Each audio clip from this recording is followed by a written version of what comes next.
Hey, what's up guys? In this video I'm going to be giving you your very first scratch lesson. Now, just to give you a quick idea of what you're going to be able to do by the end of this video, it's this.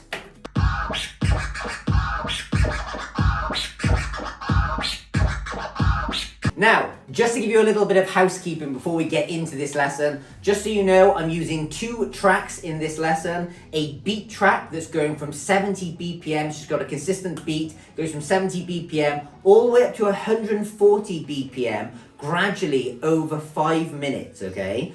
And there's also another sample over here, which is just a typical scratch sound. Sounds like this. Okay, you can download both of these sounds. There's a link directly below this video, so if you want to follow along with this tutorial exactly, you can just go and grab those two sounds now, okay? Now, the reason I'm doing this is because at the end of February, I'm going to be releasing my very own scratching course, so super exciting stuff. Now, here's the thing. I want to just give you a little kind of like intro into this video by telling you that with DJing, 90% of the stuff that will allow you to go out there and put together an awesome DJ set, I can just explain to you, you can understand it, you can go away, you don't really have to practice that much, you just have to understand the principles and you're gonna get most of the way there, which is why my beginner DJ lessons are so awesome, because I'm gonna teach you how to DJ really quickly. However, having taught myself how to DJ, having taught myself how to scratch over the last year, I have realized that this is the one area of DJing which I can explain to you how to do it, but ultimately the only thing that's going to allow you to do these things is by going away and just practicing.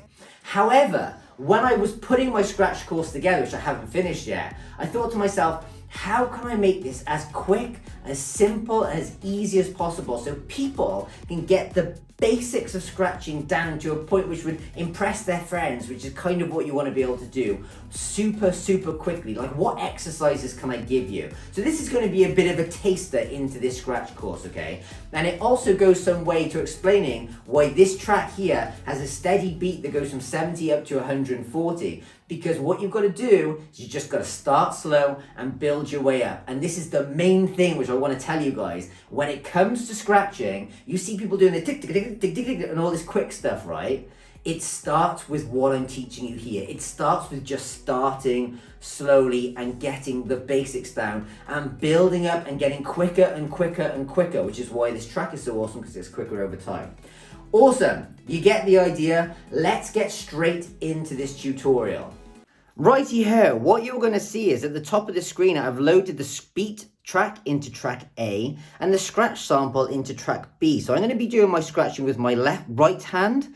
However, the one thing I've learned, and this is a massive tip for you moving forward, is every time you learn something with the right hand, always go and learn how to do it with the left hand as well. Now, typically, people will always find it far easier to scratch with one hand than the other. But my advice to you is learn equally on both. And even if one hand is more dominant than the other, you will still be able to do it with the other hand. You don't want to get to a point where you're incredible at scratching with one hand and you're absolutely useless with the other hand. So, as we go through this video and every exercise I give you, I suggest you get good at doing it with one hand, pause the video, swap the tracks around, and get good at doing it with the other hand, and swap back and advance through, because I'm going to give you a few exercises in this video, not just one, okay?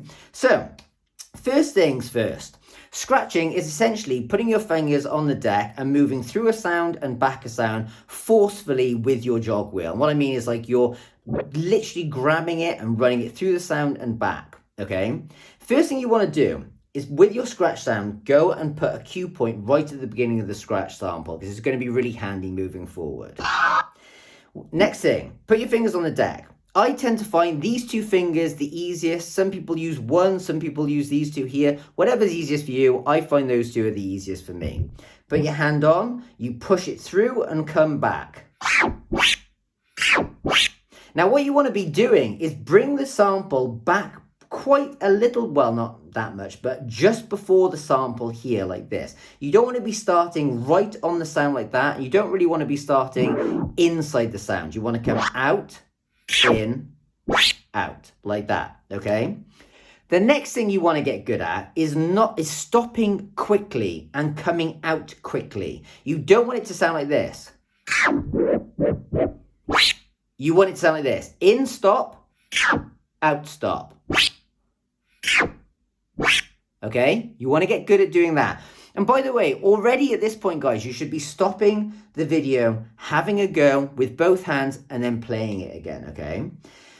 Now, at this point, we want to try and do this to a bit of a beat. However, what I will say is, what I found quite useful is before I actually put myself under the stress of doing this to a beat, I like to just get used to getting as quick as I could at doing stuff without a beat. So it might be worth actually taking 5-10 minutes now, because this is a bit of a slow process of just doing it and slowly getting faster.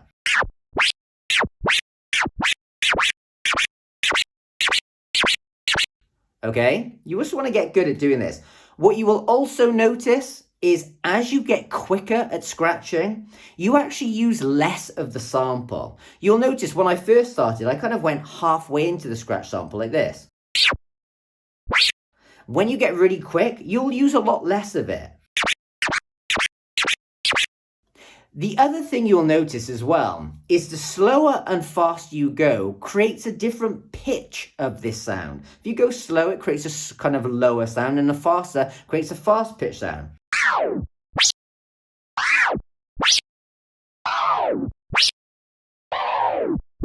Okay, you just have to be aware of all these things because this is your first lesson. It's just stuff that I want you to be able to play with moving forward. Now we got good at this, we're going to put the beat on and we're just going to go back and forth to the beat. You want to be pushing forward on the beat and coming back on the beat, like this.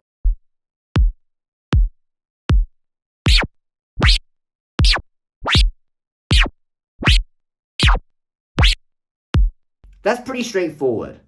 Next, I want you to go forward and back, so you're going forward on every beat, like this.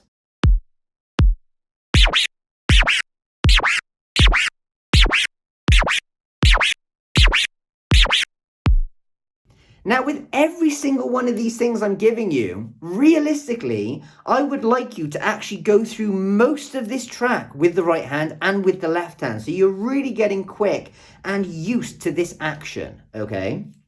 So the next exercise we're going to take you on is where things begin to get significantly harder. What we're going to do is we're going to actually have the track playing. So when you take your hand off the sound, it actually plays the sound through, like this. There's several things that are going to go into this though, because once the sound has been lost, you need a way to bring that sound back. So what we're going to do is we're going to push the sound forward and back like we've been doing up to this point. Then you're going to release the track and let it play and catch it at the 12 o'clock position to bring it back to repeat. So it's going to look a little bit like this. And there's no real way to do this slowly. You just have to get used to it, like this.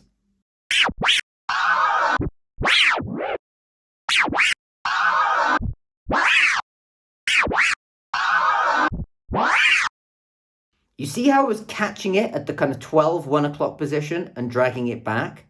You just have to get used to doing this. You can look at the screen, which will help you. It'll give you a visual clue. And perhaps if you have these kind of decks with the light in the middle, that 12 o'clock position will often signify where the cue point is. So you'll know where you are there.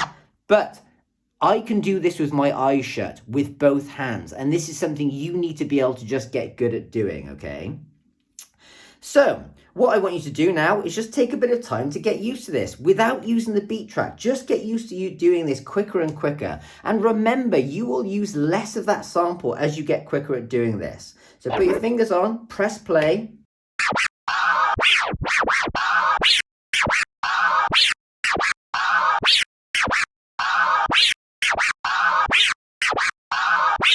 And I know it's going to really frustrate a lot of you that I just did that really quickly then. So I'm going to give you an idea of how speed you should start at and then slowly build up to. You should just be at this kind of speed.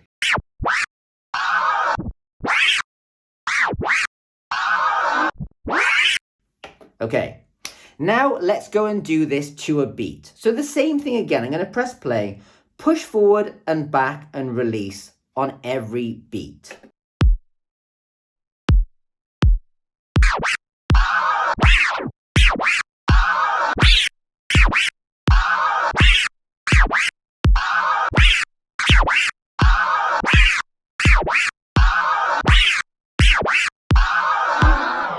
What you will notice I'm doing is as the beat passes, I push forward on the beat, drag back in the space between the beats, and then release on the second beat. Watch again.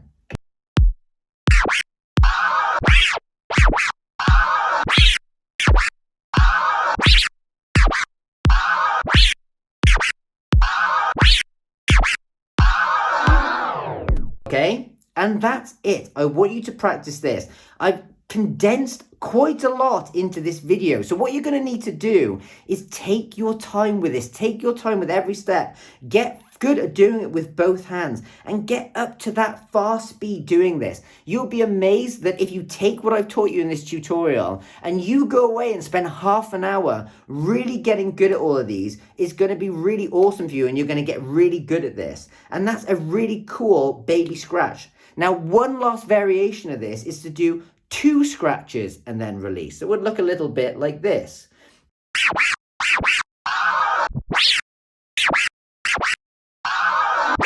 Okay, and again, just do it nice and slowly, reintroduce that beat, and do the same thing again.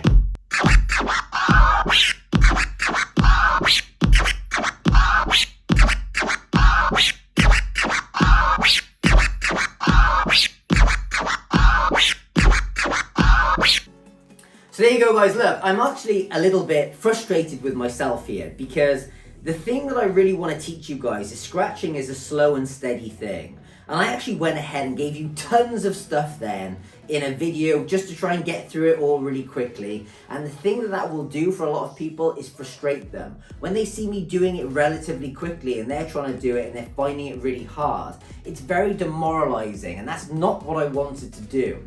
So I urge you, and I absolutely tell you, it could take you 3 or 4 hours to get to the point where you can do the things I taught you in this video here. It's really important that you go slowly and get used to doing it with both hands. And there will be times where you're going to be frustrated and you're sick to death of that scratch sound. Walk away and come back to it again tomorrow. I don't want to sound like a school teacher, but it's better to do half an hour a day of something that you want to try and get better at than trying to do 9 hours on the Saturday, right? You want to just get better bit by bit, day by day. So if you find it frustrating, walk away and come back. I know I found it really frustrating as well, so there we go. Guys, give me some feedback on this video, please. Tell me, did you enjoy it? Was it too quick for you? Are you eager to learn more about scratching? Are you looking forward to the scratch course? I'd love to hear from you guys, so leave your comments below. As you know, this month I'm doing a video every single day, so let me know if you've got any ideas or anything you want me to do a video on. I'm going to wrap the video up there. Remember to go and grab those samples in the link below if you haven't already. And that's it. Subscribe to the channel to see my daily videos moving forward. And why not go and watch this video right now? See you guys in the next one. Ciao!